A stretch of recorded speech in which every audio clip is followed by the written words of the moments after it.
ಬಹುಶಃ ಈಗ ಆರೋಪಿಗಳನ್ನು ಅರೆಸ್ಟ್ ಮಾಡೋದಕ್ಕೆ ಶುರು ಮಾಡಿದ್ದಾರೆ. ಪ್ರದೋಷ್ ಅರೆಸ್ಟ್ ಆದ, ಆ ಕಡೆ ಪವಿತ್ರ ಗೌಡನನ್ನ ಕೂಡ ಅರೆಸ್ಟ್ ಮಾಡಲಾಗಿದೆ. ಏನು ಹೇಳ್ತೀರಿ ಸರ್ ಈ ಪ್ರೊಸೀಜರ್? ನಾನು ಆಗಲೇ ಹೇಳಿದೆ, ಅರೆಸ್ಟ್ ಮಾಡಿ ಅಂತಾನೆ ಸೂಚನೆಯನ್ನು ಕೊಟ್ಟಿತ್ತು ಸುಪ್ರೀಂ ಕೋರ್ಟ್ ಅಂತ. ಅದೇ ಅರೆಸ್ಟ್ ಮಾಡಿ ಅಂತ ಅನ್ನುವಂಥದ್ದು ಹೇಳಾದ್ಮೇಲೆ ಅದಕ್ಕೊಂದು ಆದೇಶ ಅಂತ ಅನ್ನುವಂಥದ್ದು ಬೇಕೇ ಬೇಕಾಗ್ತದೆ. ಕೊಡ್ಬೋದು, ಅದಕ್ಕೆ ನಮ್ಗೆ ಆದೇಶ ಬೇಕಲ್ಲ. ಮೇಲ್ಗೆ ನ್ಯಾಯಾಲಯ ಹೇಳಾದ್ಮೇಲೆ ನಮ್ಗೆ ಅದಕ್ಕೊಂದು ಅದ್ರ ಪ್ರತಿ ನಮ್ಗೆ ಸಿಗಲೇಬೇಕು. ಅದಕ್ಕೆ ಸಂಬಂಧಪಟ್ಟ ಪೂರಕವಾದಂಥ ಕೆಳ ಹಂತದಲ್ಲಿ ಏನೇನು ಮಾಡಬೇಕು ಅದೆಲ್ಲ ಮಾಡ್ಕೋಬೇಕಾಗ್ತದೆ. ನಾವು ಹಾಗೆ ತಗೊಂಡೋಗ್ಬಿಟ್ಟು ನೇರಕ್ಕೆ ಮಾಡೋಕ್ಕಾಗೋದಿಲ್ಲ. ಯಾಕೆಂದ್ರೆ ನಮ್ಮ ಇಲ್ಲಿ ಏನಾದ್ರೂ ಯಾವುದೇ ಕೋರ್ಟ್ಗಳು ಆದೇಶ ಮಾಡಿದ್ರು ಅದರ ಪ್ರತಿಗಳು ಬೇಕಲ್ಲ ನಮ್ಮ ಕೈಗೆ. ಆ ಕಾರಣಕ್ಕೋಸ್ಕರನೇ ಆ ಪ್ರತಿಗಳು ಬಂದಿರ್ಬೋದು, ಈಗಾಗಲೇ ಕಳಿಸ್ಕೊಟ್ಟಿರ್ಬೋದು, ಎಲ್ಲಾರ್ಗು ತಲುಪಿರ್ತವೆ ಅಲ್ಲಿಂದ ಈಗಾಗಲೇ ಆರ್ಡರ್ ಕಾಪಿಗಳು ಅಂತ ಅನಿಸ್ತದೆ. ಈಗ ಅದ್ರ ಮೇಲೇನೆ ತಗೊಂಡೋಗಿ ಇವಾಗ ಕನ್ಸರ್ನ್ ನ್ಯಾಯಾಲಯದ ಮುಂದೆ ಹಾಜರುಪಡಿಸುವಂತ ಕೆಲಸ ನನ್ನ ಲೆಕ್ಕದಲ್ಲಿ ನಡೆಯುತ್ತೆ ಅಂತ ಕಾಣಿಸುತ್ತೆ. ಇದು ಅತ್ಯಂತ ಬೇಗ ಆಗ್ತದೆ. ಸಾಮಾನ್ಯವಾಗಿ ಏನಾಗ್ತದೆ, ಟೈಮ್ ಕೊಡ್ತಾರೆ, ಆಮೇಲೆ ಅವ್ರಿಗೆ ಆಯ್ತು ಒಂದು ವಾರ ಟೈಮ್ ಇದೆ ಅಂತ ಹೇಳ್ತಾರೆ. ಈಗೆಲ್ಲ ನಾವು ನೋಡಿದೀವಿ. ಆದ್ರೆ ಈ ಪ್ರಕರಣದಲ್ಲಿ ಬಹಳ ಅತ್ಯಂತ ಸೂಕ್ಷ್ಮವಾಗಿ ವಿಚಾರ ಮಾಡಿದ್ದಾರೆ, ಗಮನಿಸಿದ್ದಾರೆ ಈ ಪ್ರಕರಣನ ಅಂತ ಕಾಣಿಸ್ತದೆ. ಆ ಕಾರಣಕ್ಕೆ ಬಹಳ ಇದು ಈ ಪ್ರಕರಣ ಬೇರೆ ಪ್ರಕರಣಗಳಿಗಿಂತ ವಿಭಿನ್ನವಾದಂಥ ಪ್ರಕರಣ ಅನ್ನುವಂಥದ್ದು. ಮತ್ತೆ ಆರ್ಟಿಕಲ್ 14 ಸಹ ಬಳಸಿದ್ದಾರೆ. ಎಲ್ಲರೂ ಕಾನೂನು ಮುಂದೆ ಸಮ ಅಂತ ಬಳಸಿದಾಗ್ಲೇನೆ ಆ ಪ್ರಕರಣಕ್ಕೆ ಬೇರೆ ತರವಾದಂಥ ಭಾರ ಬರುವಂಥದ್ದಾಗುತ್ತೆ. ಯಾಕೆಂದ್ರೆ ಈ ಮನುಷ್ಯ ಬಹಳ ಎತ್ತರದವನು, ಬಹಳ ದೊಡ್ಡ ಇವರು, ಬಹಳ ಜನ ಸಾಂದ್ರತೆ ಹೊಂದಿರತಕ್ಕಂಥ ಫ್ಯಾನ್ ಬೇಸ್ ಹೊಂದಿರತಕ್ಕಂಥ ಮನುಷ್ಯ ಅಂತ ಅನ್ನುವಂಥದ್ದು ನನ್ನ ಲೆಕ್ಕದಲ್ಲಿ ನ್ಯಾಯಾಲಯಗಳಿಗೆ ಮನವರಿಕೆ ಆಗಿರ್ತದೆ. ಈ ವಿಚಾರದಲ್ಲೇನೆ ಆರ್ಟಿಕಲ್ 14 ಅಂತ ಅನ್ನುವಂಥದ್ದನ್ನ ಬಳಸಿರುವಂಥದ್ದು ಅಂತ ನನಗೆ ಅನ್ನಿಸ್ತದೆ. ಇದರಲ್ಲಿ ಸಾಮಾನ್ಯವಾಗಿ ಏನು ಅನ್ನಿಸ್ತಾ ಇತ್ತು ಅಂತಂದ್ರೆ, ಬೇಲು ಈ ತರ ನ್ಯಾಯಾಲಯಗಳಲ್ಲಿ ಸಿಕ್ಬಿಡ್ಬೋದಾ, ಈಗ ಮಾಡಿದ್ರು, ಆಮೇಲೆ ಈ ತರ ಎಲ್ಲ ತಗೊಂಡೋಗಿ ದೂರದಲ್ಲೆಲ್ಲೋ ಹಾಕ್ಬಿಟ್ಟಿದ್ರು, ಅಲ್ಲಿಂದ ಕಿಡ್ನಾಪ್ ಮಾಡ್ಕೊಂಡು ಬಂದ್ರು, ಈಗ ಬೇಲ್ ಕೊಟ್ಬಿಟ್ರು, ಈಗೆಲ್ಲ ಆಚೆ ಇರ್ತಾರೆ. ಮತ್ತೆ ನ್ಯಾಯಾಲಯದ ಪ್ರಕರಣಗಳು ನಡೆಯುವಂತ ಸಮಯದಲ್ಲಿ ಅವ್ರ ಮೇಲೆ ಪ್ರಭಾವ ಬೀರ್ಬಿಡ್ತಾರೆ, ಪ್ರಭಾವ ಬೀರಿ ಅವ್ರನ್ನ ಎವಿಡೆನ್ಸ್ಗಳು ಹೇಳ್ಸಲ್ಲ ಕೋರ್ಟ್ಗಳಲ್ಲಿ, ಈಗೆಲ್ಲ ಆಗ್ಬಿಡುತ್ತೆ ಅಂತ ಜನಮಾನಸದಲ್ಲಿ ಈಗಾಗಲೇ ಇತ್ತು. ಅದು ಇವಾಗ ಅದನ್ನೆಲ್ಲಾನು ಸಹ ಅಫೆಕ್ಸ್ ಕೋರ್ಟ್, ಸುಪ್ರೀಂ ಕೋರ್ಟ್ ನನ್ನ ಲೆಕ್ಕದಲ್ಲಿ ಈ ಟ್ರಯಲ್ ನಡೆಯುವಂಥ ಸಮಯದಲ್ಲಿ ಇವ್ರದ್ದು ಜಾಸ್ತಿ ಇಂಟರ್ವ್ಯೂನ್ ಆಗ್ಬಿಡ್ತಾರೆ, ಆಗಬಾರ್ದು ಅನ್ನೋ ಕಾರಣಕ್ಕೋಸ್ಕರ ನನ್ನ ಲೆಕ್ಕದಲ್ಲಿ ಇವ್ರದ್ದು ಇವಾಗ ಬೇಲ್ಗಳನ್ನ ಕ್ಯಾನ್ಸಲೇಷನ್ ಮಾಡಿ ಫೇರ್ ಟ್ರಯಲ್ ನಡೀಲಿ ಅಂತ ಅನ್ನೋ ಕಾರಣಕ್ಕೆ ಇದರಲ್ಲಿ ನ್ಯಾಯಾಲಯ ಆದೇಶ ಮಾಡಿರ್ಬೋದು. ಮತ್ತೆ ಹಲವಾರು ಸಾಕ್ಷ್ಯಾಧಾರಗಳು ಸಹ ಈಗಾಗಲೇ ಅಲ್ಲಿ ಚರ್ಚೆ ನಡೆದಿದೆ. ಅದು ಸಹ ಬಹಳ ಅತ್ಯಂತ ಗೌಣವಾದಂಥ ವಿಚಾರ ಇದನ್ನೆಲ್ಲ ತಗೊಂಡಿರುವಂಥದ್ದು. ಆಮೇಲೆ ಪೊಲೀಸರಿಗೂ ಸಹ ಇದು ಹೋಗಿ ಅಲ್ಲಿಂದ ವಾಪಸ್ ಬರಿಗೈಯಲ್ಲಿ ಬರದೆ ಅವ್ರಿಗೆ ಏನು ಕೇಳಿದರೋ ಅದ್ರ ಪ್ರಕಾರನೇ ಆಗಿರ್ತಕ್ಕಂಥದ್ದು ಬಹಳ ನನ್ನ ಲೆಕ್ಕದಲ್ಲಿ ಒಂದು ಅವರ ಫೆದರಿಂದ ಏನು ಆ್ಯಟ್ ಅಂತ ಹೇಳ್ತಾರಲ್ಲ, ಹಾಗೆ ಇದು ನಮ್ಮ ಪೊಲೀಸ್ಗೆ ಅವಾಗವಾಗಲೇ ಈ ತರ ಬೇಕಾಗ್ತದೆ. ಪ್ರಾಸಿಕ್ಯೂಷನ್ಗೆ ಆದಂಥ ವಿಕ್ಟರಿ ಇದು. ಪೊಲೀಸರು ಮತ್ತು ಪ್ರಾಸಿಕ್ಯೂಷನ್ ಪರ ವಕೀಲರು ಇವರಿಗಾದಂಥ ವಿಕ್ಟರಿ ಇದು. ಹೌದು, ಅದಕ್ಕೆ ನಿರಂತರವಾದಂತಹ ಪರಿಶ್ರಮ ಇಲ್ಲ ಅಂದ್ರೆ ಇದೆಲ್ಲ ಮಾಡೋಕ್ ಸಾಧ್ಯ ಆಗಲ್ಲ. ಯಾಕೆಂದ್ರೆ ಟ್ರೈನು ಹಳಿ ಮೇಲೆ ಹೋಗ್ತಾ ಇರುವಂತ ಚೈನ್ ಇದ್ದಂಗೆ, ಒಂದು ವೀಕ್ ಇದ್ರು ಸಹ ಹಿಂದ್ಗಡೆ ಟ್ರೈನ್ಗಳು ಉಳ್ಕೊಬಿಡ್ತವೆ, ಕಟ್ಟಾಕ್ಬಿಟ್ರೆ ಸಾಕು. ಹಾಗೆ ಪ್ರತಿಯೊಂದನ್ನು ಸಹ ಲಿಂಕ್ ಏನ್ ಇರ್ತದೋ ಆ ಕೇಸಿಗೆ ಸಂಬಂಧಪಟ್ಟಂಗೆ ಪೂರ್ಣ ಪ್ರಮಾಣದಲ್ಲಿ ಇದೆ, ಅತ್ಯಂತ ಬಹಳ ಯಶಸ್ವಿಯಾಗಿ ಅದೇ ಲಿಂಕ್ ಇದೆ, ಎವಿಡೆನ್ಸಸ್ಗಳು ಅಂತ ಅನ್ನುವಂಥದ್ದು ನನ್ನ ಲೆಕ್ಕದಲ್ಲಿ ಅನ್ನಿಸ್ತದೆ. ಆ ಕಾರಣಕ್ಕೋಸ್ಕರನೇ ಇದು ಫೇರ್ ಟ್ರಯಲ್ ನಡೀಲಿ, ಇದು ಆಚೆ ಇದ್ರೆ ಈ ಕೇಸಿನ ಮೇಲೆ ಅತ್ಯಂತ ಹೆಚ್ಚಿನ ಪ್ರಭಾವ ಬೀರ್ತಾರೆ ಅಂತ ಅನ್ನುವಂಥದ್ದು ಪ್ರಾಸಿಕ್ಯೂಷನ್ಗೂ ಸಹ ಬಹಳ ಅತ್ಯಂತ ಅವ್ರಿಗೆ ನಾವು ಅಭಿನಂದನೆ ಸಲ್ಲಿಸಬೇಕು. ಮತ್ತೆ ಅದೇ ಪ್ರಕಾರ ಅದನ್ನ ಎತ್ಕೊಂಡು ಏನು ನಮ್ಮ ರಾಜ್ಯ ಸರ್ಕಾರದಿಂದ ಹೋಗಿ ಸುಪ್ರೀಂ ಕೋರ್ಟಲ್ಲಿ ಅಲ್ಲಿ ವಾದ ಮಾಡಿದಂತಹ ಏನಿದ್ದಾರೋ ಸರ್ಕಾರಿ ವಕೀಲರುಗಳು ಅವರನ್ನು ಸಹ ನನ್ನ ಲೆಕ್ಕದಲ್ಲಿ ಬಹಳ ಅದ್ಭುತವಾಗಿ ಮಾಡಿದ್ದಾರೆ.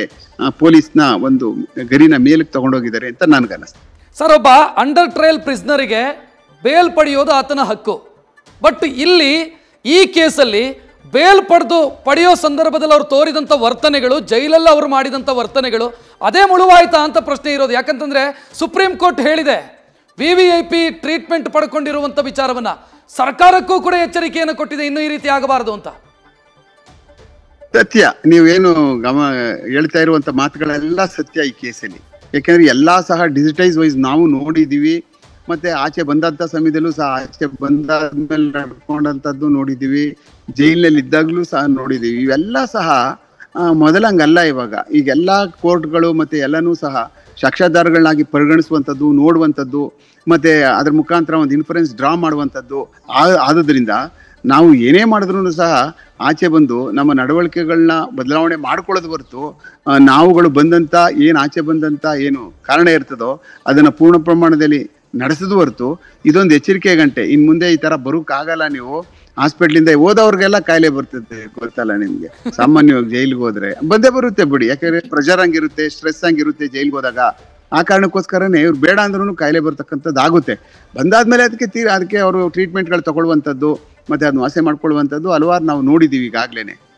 ಯಾಕೆಂದ್ರೆ ಜೈಲ್ ಅಂದ್ರೆ ಸುಮ್ಮನೆ ಅದೇನು ಹುಡುಗಾಟದ ಸ್ಥಳ ಅಲ್ಲ. ಯಾಕೆಂದ್ರೆ ಅಲ್ಲಿ ಸ್ವತಂತ್ರ ಸಂಪೂರ್ಣವಾಗಿ ಕಸ್ಕೊಂಡಿರ್ತಾರೆ, ಏನೂ ಇರಲ್ಲ, ಒಳಗಡೆನೇ ಇರ್ಬೇಕಾಗ್ತದೆ. ಯಾವುದೇ ತರವಾದಂಥ ಬಾಹ್ಯಲೋಕದ ಯಾವುದೇ ತರವಾದಂಥ ಸಂಬಂಧಗಳು ಇರುವುದಿಲ್ಲ. ಸ್ಟ್ರೆಸ್ಸು, ಅತ್ಯಂತ ಹೆಚ್ಚಿನ ಸ್ಟ್ರೆಸ್ಸು ಜೀವನದಲ್ಲಿ ಬರುತ್ತೆ. ಆ ಕಾರಣಕ್ಕೆ ನ್ಯಾಯಾಲಯಗಳು ಇದನ್ನೆಲ್ಲ ಪರಿಗಣನೆಗಳು ತಗೊಂಡೇ ಬೇಗ ಟ್ರಯಲ್ ಮಾಡಿ ಅಂತ ಹೇಳುವಂಥದ್ದು. ನೋಡೋಣ ಇದು ಹೇಗೆ ಯಶಸ್ವಿಯಾಗಿ ಮುಂದೆ ಹೋಗ್ತದೆ ಅಂತ. ಸರ್, ಒಂದು ಕೆಟ್ಟ ಸಂಪ್ರದಾಯಕ್ಕೆ ನಾಂದಿ ಹಾಡ್ತಿದೆ ಈ ವಿಚಾರ ಅನ್ನೋದು ಕೂಡ ಸುಪ್ರೀಂ ಕೋರ್ಟ್ನ ಗಮನಕ್ಕೆ ಬಂತು ಅಂತ ನಾನು ಭಾವಿಸ್ತೀನಿ. ಯಾಕೆಂತಂದ್ರೆ ಸುಪ್ರೀಂ ಕೋರ್ಟ್ ಹೇಳಿದೆ, ತನ್ನ ಆದೇಶವನ್ನು ಪ್ರಕಟಿಸುವಾಗ ಇದು ಲ್ಯಾಂಡ್ ಮಾರ್ಕ್ ಅಂತ ಸುಪ್ರೀಂ ಕೋರ್ಟ್ ಹೇಳಿದೆ. ಜೊತೆಗೆ ದರ್ಶನ್ ಕೇಸಲ್ಲಿ ಬೇಲ್ ಕೊಡುವಾಗ ಅನುಸರಿಸಿದಂತ ಮಾನದಂಡವನ್ನ ಮುಂದಿಟ್ಟು ಬೇರೆ ಬೇರೆ ಆರೋಪಿಗಳು ಕೂಡ ಕೋರ್ಟ್ ಮೆಟ್ಟಿಲು ಹತ್ತಿದ್ದಾರೆ.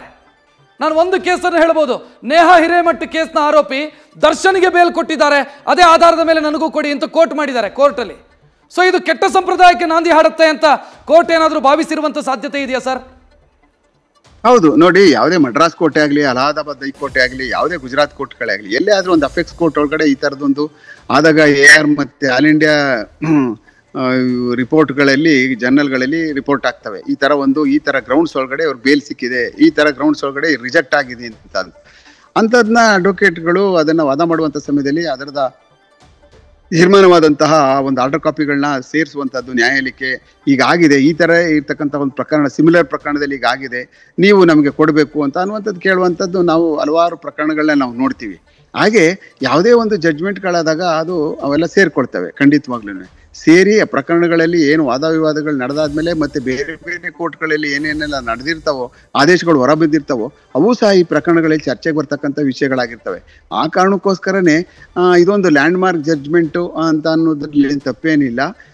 ಬಟ್ ಎಚ್ಚರಿಕೆ ಸಂದೇಶ ಅಷ್ಟೇನೆ. ಈ ತರ ಮಾಡಿದ್ರೆ ನಾವೇನು ಹಣಬಲ ಜನಬಲ ಇದ್ರೆ ನಾವು ಬಚಾವ್ ಆಗ್ಬಿಡ್ಬೋದು ಅಂತ ಅನ್ನುವಂಥವ್ರಿಗೆ ಇದೊಂದು ನನ್ನ ಲೆಕ್ಕದಲ್ಲಿ ಇದೊಂದು ಬಹಳ ದೊಡ್ಡ ಪಾಠ ನಮ್ಮ ಕರ್ನಾಟಕ ರಾಜ್ಯ ಮತ್ತು ದೇಶಕ್ಕೇನೆ.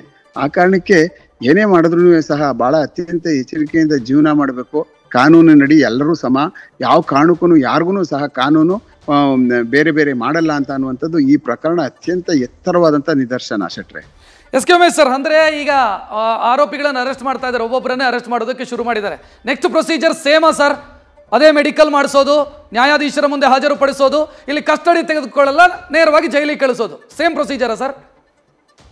ಅದೇ ಖಂಡಿತವಾಗ್ಲೂ ಅವ್ರನ್ನ ಅರೆಸ್ಟ್ ಪ್ರೊಸೀಜರ್ಸ್ ಅವರೇ ಸುಪ್ರೀಂ ಕೋರ್ಟಲ್ಲಿ ಈಗಾಗಲೇ ಅದು ನಮಗೊಂದು ಡೈರೆಕ್ಷನ್ಸ್ಗಳಿರೋದ್ರಿಂದ ಒಬ್ಬ ಆರೋಪಿತನ ನಾವು ಕರ್ಕೊಂಡೋಗಿ ಮೆಡಿಕಲ್ ಮಾಡಿಸಿ, ಮೆಡಿಕಲಲ್ಲಿ ಏನೇನೆಲ್ಲ ಅವ್ರಿಗೆ ಫಿಟ್ ಆಗಿದಾರಾ ಮತ್ತೆ ಏನಾದ್ರು ಟ್ರೀಟ್ಮೆಂಟ್ ಬೇಕಾ ಅಂತೇಳಿ ತಗೊಂಡೋಗಿ ಸರ್ಟಿಫಿಕೇಟ್ ಮಾಡಿಸ್ಕೊಂಡು ಬಂದು ಅದಾದ್ಮೇಲೆ ನ್ಯಾಯಾಧೀಶರ ಮುಂದೆ ಕರ್ಕೊಂಡು ಹೋಗ್ತಕ್ಕಂಥದ್ದು ಇದೆ. ಅದು ಮಾಡಲೇಬೇಕಾಗ್ತದೆ. ಅದು mandatory directions by the apex court. Jail ಯಾವುದು ಅಂತ ಯಾರು ನಿರ್ಧರಿಸ್ತಾರೆ ಸರ್, ಅಥವಾ ಪ್ರೀವಿಯಸ್ ಜೈಲೇನಾ? ಇಲ್ಲ, ಜೈಲು ಆಧರಿಸುವಂತವ್ರು ಅಂದ್ರೆ ಕೋರ್ಟ್ ಯಾವ ವ್ಯಾಪ್ತಿಗೆ ಬಂದಿತ್ತು ಮೊದಲು ಆ ನ್ಯಾಯಾಲಯದಿಂದ ಜೈಲಿಗೆ ಕಳಿಸ್ಕೊಡ್ತಾರೆ. ಯಾಕೆ ಕೇಳ್ತಾ ಇದ್ದೀನಿ ಅಂತಂದ್ರೆ, ಇಲ್ಲಿ ದರ್ಶನ್ ಬಳ್ಳಾರಿ, ಇನ್ನೊಬ್ಬ ಶಿವಮೊಗ್ಗ, ಮತ್ತೊಬ್ಬ ಕಲಬುರಗಿ, ಮತ್ತೊಂದಿಬ್ರು ಇಲ್ಲಿ ಪರಪ್ಪನ ಅಗ್ರಹಾರ, ಈ ರೀತಿ ಇದ್ರು. ವಾಪಸ್ ಅಲ್ಲಿಗೆನಾ ಅಥವಾ ಇಲ್ಲಿಂದ ಅಲ್ಲಿಗೆನಾ, ಹೆಂಗೆ ಅದು? ಇಲ್ಲ, ಅವರು ಈಗ ಜುರಿಸ್ಡಿಕ್ಷನ್ ಅಲ್ಲಿ ವಾಪಸ್ ಏನೀಗ ಕೋರ್ಟ್ ಏನ್ ಬರ್ತದಲ್ಲ ನಮ್ಮ ಬೆಂಗಳೂರು ಕೋರ್ಟು, ಅಲ್ಲಿ ಕಳಿಸ್ಕೊಡ್ತಾರೆ. ಮತ್ತೆ ಅಲ್ಲಿಂದ ಅವ್ರನ್ನ ಬೇರೆ ಬೇರೆ ಕಾರಣಾಂತರಕ್ಕೆ ಅವ್ರು ಹೋಗಿದ್ರು. ಕೋರ್ಟ್ಗಳು, ನ್ಯಾಯಾಲಯಗಳು ಮಾಡಿ ಮತ್ತೆ ಜೈಲು ಪ್ರಿಸನ್ಗಳಿಂದ ಅವರು ತೀರ್ಮಾನಗಳು ತಗೊಂಡು ಅವ್ರು ಬೇರೆ ಬೇರೆ ಜೈಲಿಗೆ ಕಳಿಸ್ಕೊಟ್ಟಿದ್ರು ಹಲವಾರು ಕಾರಣದಿಂದ. ಆ ಕಾರಣಕ್ಕೆ ಇವಾಗ ಪರಪ್ಪನಗರಕ್ಕೆ ಕಳಿಸ್ಕೊಡ್ತಾರೆ. ಅದಾದ್ಮೇಲೆ ಅವನ್ನೆಲ್ಲೆಲ್ಲ ಕಳಿಸ್ಬೇಕು ಅನ್ನುವಂಥದ್ದು ಜೈಲ್ ಅಥಾರಿಟೀಸ್ಗೆ ಬಿಟ್ಟಂತ, ಅಡ್ಮಿನಿಸ್ಟ್ರೇಷನ್ ಬಿಟ್ಟಂತ ವಿಚಾರ. ಶೆಟ್ರೆ, yes, thank you SK Umesh sir, news first ಜೊತೆಗೆ ಇಷ್ಟು ಹೊತ್ತು ಮಾತನಾಡಿದ್ದಕ್ಕೆ. ಅಲ್ಲಿಗೆ ಒಬ್ಬೊಬ್ಬ ಆರೋಪಿಗಳನ್ನು ಅರೆಸ್ಟ್ ಮಾಡಲಾಗ್ತಾ ಇದೆ. ಪವಿತ್ರ ಗೌಡ ಅರೆಸ್ಟ್ ಆಯಿತು, ಪ್ರದೋಷ್ ಕೂಡ ಅರೆಸ್ಟ್ ಆಯಿತು ಅನ್ನುವಂಥ ಮಾಹಿತಿ ಸಿಗ್ತಾ ಇದೆ. ಸೊ ಅಲ್ಲಿಗೆ ಇನ್ನು ದರ್ಶನ್ನು, ಇನ್ನುಳಿದ ಆರೋಪಿಗಳನ್ನು ಕೂಡ ಅರೆಸ್ಟ್ ಮಾಡಿ ಮೆಡಿಕಲ್ ಮಾಡಿಸಿ, ಅಂದರೆ ಆರೋಗ್ಯ ತಪಾಸಣೆಯನ್ನು ಮಾಡಿಸಿ, ಸರ್ಕಾರಿ ಆಸ್ಪತ್ರೆಯಲ್ಲಿ ಆರೋಗ್ಯ ತಪಾಸಣೆಯನ್ನು ಮಾಡಿಸಿ ಆ ರಿಪೋರ್ಟನ್ನು ನ್ಯಾಯಾಧೀಶರ ಮುಂದೆ ಇಟ್ಟು ಅಲ್ಲಿಂದ ಅವರನ್ನು ಜೈಲಿಗೆ ಕಳಿಸಲಾಗುತ್ತೆ. ಮೊದಲಾದರೆ ಕಸ್ಟಡಿಗೆ ತೆಗೆದುಕೊಳ್ತಾ ಇದ್ರು, ಈಗ ಅದಿಲ್ಲ. ಅಂದರೆ ಇನ್ವೆಸ್ಟಿಗೇಷನ್ ಮುಗಿದಿರೋದ್ರಿಂದ ಅವರನ್ನು ನೇರವಾಗಿ ಜೈಲಿಗೆ ಕಳಿಸಲಾಗುತ್ತೆ. ಈಗಾಗಲೇ ಎಸ್ ಕೆ ಉಮೇಶ್ ಸರ್ ವಿವರಿಸಿದರು. ಜುರಿಡಿಕ್ಷನ್ ಅಂದರೆ ಈ ಕೋರ್ಟಿನ ಜುರಿಡಿಕ್ಷನ್ ವ್ಯಾಪ್ತಿ ಬೆಂಗಳೂರಿನ ಜೈಲು ಅಂದರೆ ಪರಪ್ಪನ ಅಗ್ರಹಾರಕ್ಕೆ ಕಳಿಸಲಾಗುತ್ತೆ. ಅಲ್ಲಿಂದ ಜೈಲಿನ ಅಧಿಕಾರಿಗಳ ನಿರ್ಧಾರವನ್ನು ತೆಗೆದುಕೊಳ್ತಾರೆ. ಇವರನ್ನು ಇಲ್ಲಿ ಇಟ್ಕೋಬೇಕಾ ಬೇಡವಾ, ಎಲ್ಲಿ ಕಳಿಸಬೇಕು ಅಂತ ನಿರ್ಧಾರ ತೆಗೆದುಕೊಳ್ತಾರೆ. ನ್ಯೂಸ್ ಫಸ್ಟ್ ನಿರ್ಭೀತಿಯಿಂದ ನಿಮ್ಮ ಪರವಾಗಿ.